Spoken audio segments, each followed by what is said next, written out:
me introduce my sensei, Hanshi Toney. And Hanshi Toney gonna tell a little bit about his life in martial arts.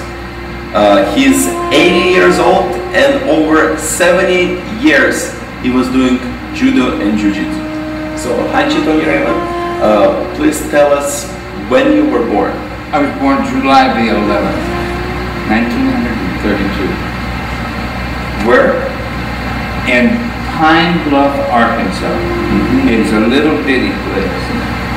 It's 55 miles north of Little Rock, if anybody cares. Where? Do you have brothers and sisters? I have one sister who has passed, but that's it. Another. So you were the only only boy. How did you start it in martial arts? Well, it's really not a funny story, but it's a true story. I was playing on the schoolyard when I was 10 years old, and 3 high school boys started picking on me, and they beat me up very bad. And I vowed to myself I would find a way to get even. So I wandered all over this little town that I lived in Texas, and I'm walking down the street and I see this open garage, and there's a gentleman in there with one of these funny suits on, and he was teaching young people martial arts, which was jiu-jitsu at that time. What year was it? That was in the 42, 43, about 1943, 44. He was retired Marine Corps. And they called the art then combat jiu-jitsu, as we do today. And he had retired from the service and devoted his time to teaching. And I trained with him for about 8 or 9 years. Competed in Judo after World War II. What was the name? Do you remember his name? His name was Dr. Alan Smith. And he was in a little town in Texas called Longview. Okay. And I trained with him. He was excellent because all he taught was combat. You know, how to defend yourself. And then the judo started coming in after the war, and I got locked into that. Competed all my young life. Made Shodan when I was 19 years old. And then I went to Japan in the 50s during the Korean War. And while I was there, I trained with some of the most wonderful teachers in the world. But they took my black belt away from me. Before we talk about Japan, you were in the military, or you were just... Well, first, when I went to Japan, I was in the military. But when I Which branch? I was in the United States Air Force, but when I went in, it was the Army Air Corps. Okay. And we got, my flight, we got the first blue uniforms and the last hardcore military boot camp. Now all they do is march. Yeah. But we went through all the combat training and crawling under the live bullets. And so when you went to Japan, you were part of the Air Force? I was, my first trip. Yes. Okay. Yeah, I was in the Air Force. I was a senior firefighter called Crash and Rescue, and my job was to hit the wing of the jet fighter, blow the canopy, and get the pilot out, no matter what. So we did a couple of them. Okay. So when you went to Japan, you knew what you want. You knew what to look for. Yes. Yes. And I was so fortunate because there was a group of people there. They were training at the Kodokan, and they had an opportunity to study with Kyuzo Mifune. And how I got in that class, I'll never know, but that was the happiest day of my life, because I actually got to touch his gi and work with him. And he was Kano's protege, and Jigoro Kano was our founder. And I worked with him for 2 weeks. I have been back since 10 times. And but then back 10 times to Kodokan. Yeah. Well, other cities schools, and other schools, because they're in every mountain city there's a dojo and an old sensei there who has a wife who's usually his uke. Sure. But so, So you had, besides Mufuni, who else did you meet? Oh, Shinohara, who's still with us, thank God. A gentleman by the name of Nakibayashi, Seito, all the great names were all still on, and I got to have the opportunity to participate in their classes, their kikos, and learn so much because they strip you if you come over there a black belt at a young age. They don't do that today, but then you're white belt until they decide that you're ready to be Shodan. I was tested for Shodan for over a week. Had to do all the katas, had to do all the chokes, all the arm bars, all the standing 40 throw. And well, it's 65 now. But there was the Goku Nawaza and then what they call the Shimishiho, which made actually 65. So then they watch you like, it was wonderful, wonderful. It's hard to get training like that today unless you go to Japan or Russia. They train them in Russia, as you will.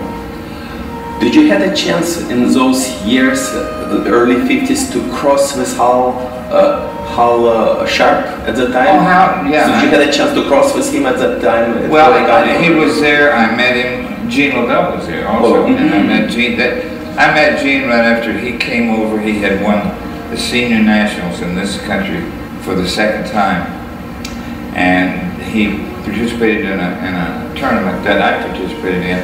And he went, it was Kohaku, and he went 27 rounds and beat everybody. Took 2 days.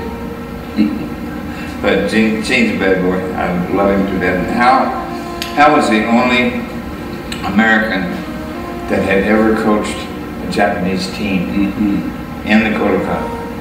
And Hal's still very sharp today. He remembers everybody that I do.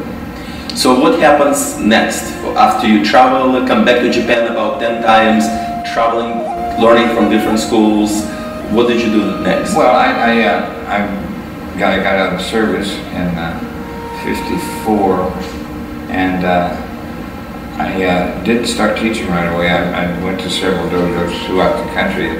At that point in time, Sensei, I was in show business, and I used to sing and dance in nightclubs and on the musical comedy stage.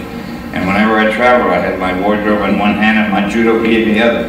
So I got to go a lot of places and study with a lot of people, from New York back to San Francisco.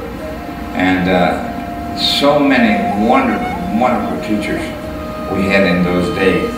We still got wonderful teachers today, but in those days it was you go in a place that was like Tenri Dojo down here was the place to go. You die when you walk out the door because they kill you. But I competed. I won a lot of tournaments. I didn't do, well, I competed in nationals several times, but I won the national championship in 1998. I won a bronze medal. In the nationals? National team. And prior to that, I competed in the Worlds in Canada in 98, 99, and I took a gold and silver. In the Masters division? Masters division, yes. It was a Judo Masters division? Yes. Okay. Which is, still, there's an organization in Canada, and that's all they do is Masters throughout the world. And they, matter of fact, their last tournament they had for World Masters was in the Kodokan in Japan. So, but the competition, I started teaching, and I've trained a lot of people. I've been trained, had my fingers on Jim Woolley, who was a two-time Olympian, Billy Sanford, knew Chuck Norris quite well, who started in Judo, got hurt and went into karate and made a fortune. So Chuck Norris started, his first art was Judo? Yeah, and that was in Korea, and he got hurt in training, and the dojo was upstairs, and downstairs they were doing karate, so he went downstairs, and then he started his own system. And Chuck is his 10th degree in that now, but I was at his 8th degree promotion at UCLA in California. Nice man, Chuck Norris, and tough. Who else did you get a chance to meet over the years? Oh, well, I said Jingle Bell and Chuck. I met Frank, what was his name? He was at the last place we were, Frank Dukes. Yeah, and Frank was a very nice man, wonderful martial artist. And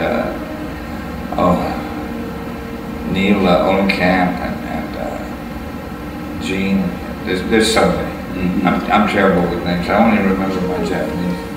One of my early teachers was a gentleman by the name of Tai Watanabe, who was an All Japan champion. He wrote a book on his favorite throw, which we call Marote Seonagi, double hand cross. Yeah. He did a whole book like this on his technique, and you couldn't throw him with it. It's a funny story.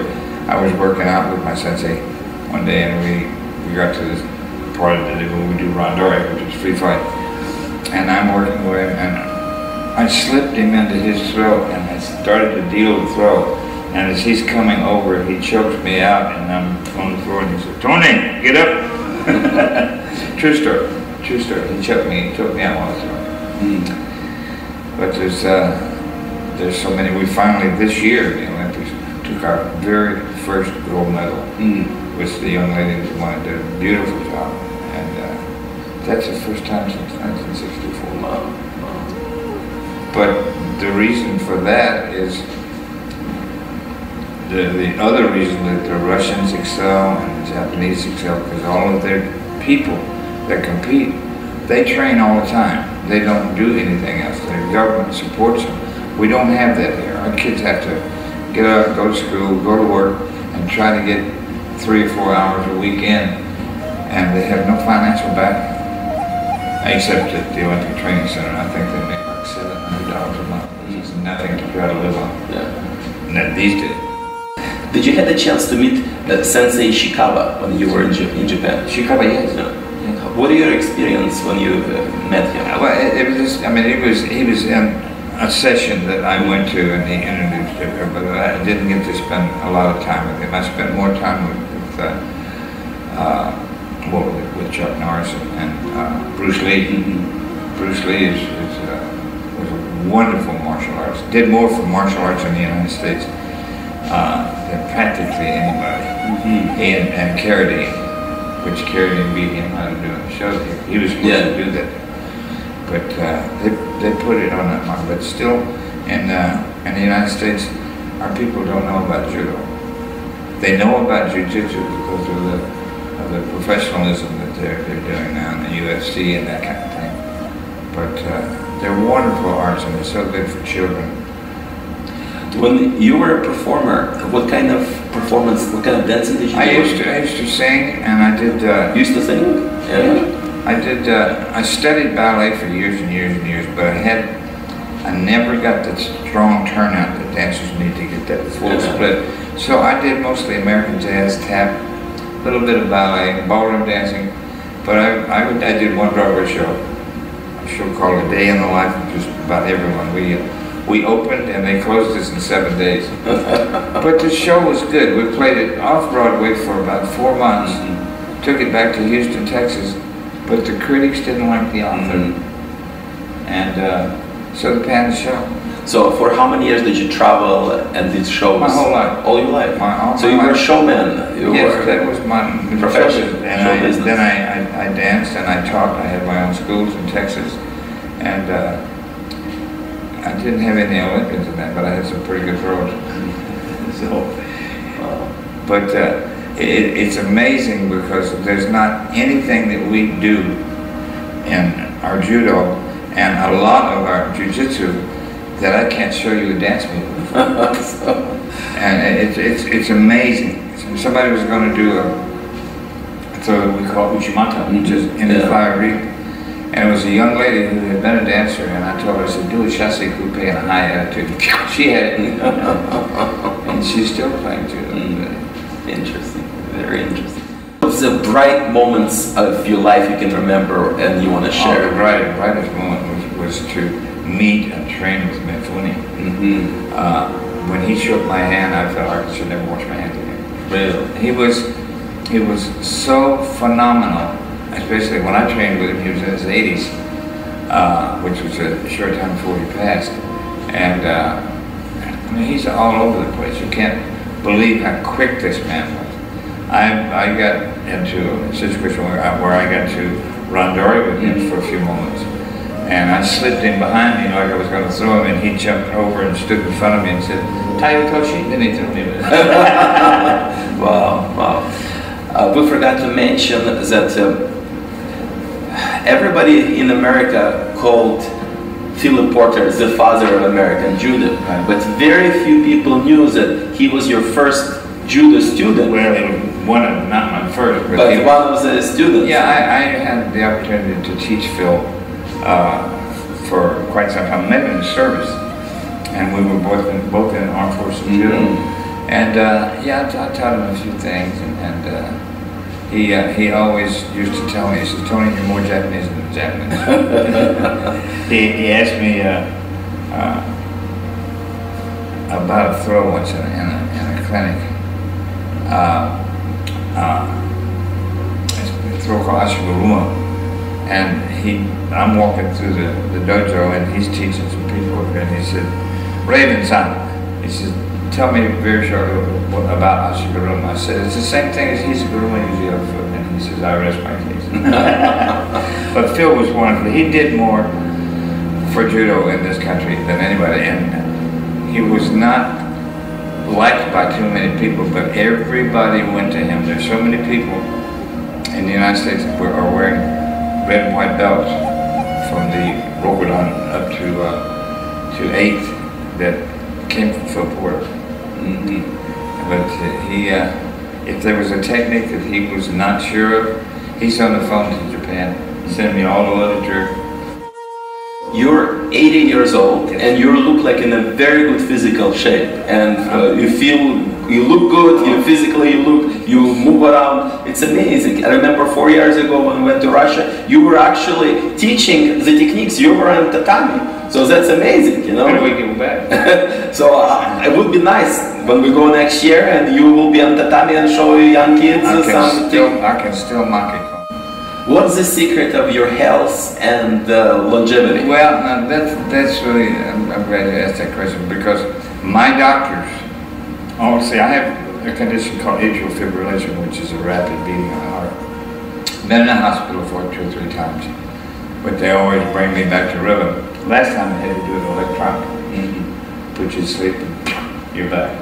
And my doctor tells me, if it were not for your martial arts, you would be alive. Because it stimulates the heart and keeps the vessels and the joints working. And I try to eat right, and no fatty foods and that kind of thing, and take my vitamins and my 4 pills a day for my heart. So I'm good. Okay. So this is Hanshi Toney, who is 80 years old, in a very good physical health and shape, who is still practicing and teaching Judo and Jiu-Jitsu at the Pasadena Judo Club, right? Well, I teach there, but I'm teaching it at a couple other places, the Japanese cultural centers. Japanese cultural centers. Yeah. And you've been doing Judo and Jiu-Jitsu for 70 years. 70 years. Amazing. How is it important about the spirit, martial arts spirit, or spirit in general? How is it important for martial arts? It's important to know the spirit in order to even do it properly, because so many people leave things out that should be done.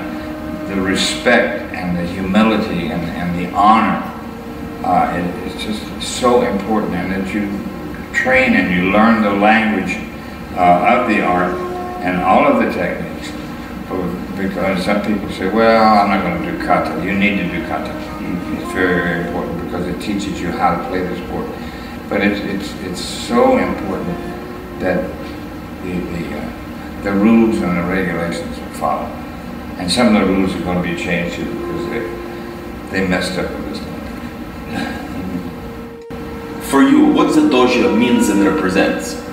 Dojo means a hall of practice, but it's a sacred place, and it's where there's so many secrets that dwell Someone told me sometime, they said, Hanshi, I guess you know everything that there is in Judo, Ju-Jitsu, and I said, no. I said, if you took all of those techniques, and all those good waza, and put them in this room, I would still be standing in the corner because I have all this to learn. It's never ending, never, never ending. It's good. That's why you're so good. You know everything. No. You're close. No, I'm still working, What do you think changed over the years in martial arts? Is it changed for the worse or for the better over the years? That's a rough question, because some places it's worse, because people have forgotten about the spirit that Kanin calls which means maximum efficiency with minimum effort to overcome any opponent, but mutual welfare and benefit towards mankind. And some people have forgotten those things, and they just go ahead and they start up their own associations and promote themselves. That really is worthless. But the good things is we have young people that in jiu-jitsu and judo that are doing absolutely impossible things on the mats and in competition. It's amazing what some of these kids can take what you teach them and turn it into their own and really fly with it. It excites me. And I'm not all about it. Any funny moments you can remember in your life while you were practicing martial arts? Any funny, some funny situation. Oh, well, like when my sensei threw me and choked me out and they said, "Get up, Tony," I was dead asleep. But I was refereeing a tournament one time, and there was a young black student who was excellent, and he was fighting one of our local champions, and he was choked out. And I called the ippon, and then I went over to revive him with the art that we call kapo. And he woke up, and I said, "Are you okay?" He said, "Yes, sir." I said, "Do you know where you are?" And he said, "Yes, sir." "And you're at the tournament?" "Yeah." "You know you just got choked out?" "Yeah, I know." So I said, "Okay." So I checked him, see if he was all right. He laid back down on the mat. Oh. It was funny. How do you control the fear in martial arts? Internal fear sometimes we have. Through training. Through training. You have to just jump in the water, get wet. It's like riding a horse, which my granddaughter does, and she's a champion. But if you're thrown off or you fall off, you have to get up and get back on, because otherwise you never ride a horse again. And it's the same way in martial arts. Most everybody, when they're young and they start, and you start them into falling, which is the first thing you learn and most important. But when they start being thrown, they'll say, "Don't throw me so hard. Don't throw me hard." Well, you have to be thrown hard, because the break fall that we do, you don't feel anything. It's like a massage. What can you tell us the difference between a man or a woman in martial arts? Well, that's a good one too. Today, in international competition, more medals are won by women in judo. Now, I don't know about the other martial arts, but in judo, women seem to excel because of their flexibility and they're more loose and more relaxed than most men. Of course, there's some tough guys out there too, but they're really, I see coming in the next few years, co-ed. You think men against women? In judo? They do it in the dojo. Yeah, in the dojo, they do it, and they throw these boys all over the place. There's another funny story where we had a young man come up to Colorado Springs to the Judo Institute up there, and he wanted to work with somebody in particular, but they weren't in the dojo at that time. But I told him, I said, that the girls are training today for a couple hours. He said, "Oh, I don't want to work with girls." I said, "They give you time." So he stayed and trained with the girls, and when class was over, he crawled out the door, because they choked him out. They did our bars, they threw him all over. But this was our national team. Yes. These kids are good. They have no fear. All of the kids in in martial arts that compete, especially internationally, they have no fear of anything that they do, and they'll try anything. And they're honest, and they try to play clean and not hurt anybody. From this moment, you're part of the very few people in the world called Ajjif Legends. So this is an Ajjif Legend award. Come on. Also would like to mention that the belt that you give me, your belt, yes, I always wear it daily, every day. And I'm very honored to receive it from you, and I'm gonna wear it for the rest of my life. Thank you. Yes. Thank you. I'm very honored and happy to have you as my teacher, as my sensei, as my mentor and friend. Thank you. And every time we talk, you know, maybe I'm getting older, but I'm listening to your words from a different angle, and I start more appreciating what you're saying. So, and every time you say something, I'm learning something. So I highly appreciate and honored you for being my mentor, my teacher, and my friend. Well, let me tell you something, Alexey. I saw you when we did this last seminar over at Kalima, and you taught a very short seminar, but it was so beautifully done. I was so impressed, and I still am. It was really, really good, because you have tried and you worked so hard your whole life on your martial arts, and you've done more with your martial arts, my friend, than most people would ever do in a lifetime. And you have excelled, and you are a true master. Thank you. And I congratulate you. Thank you. Thank you. And just to be a little part of it is an honor. Thank you. Thank you.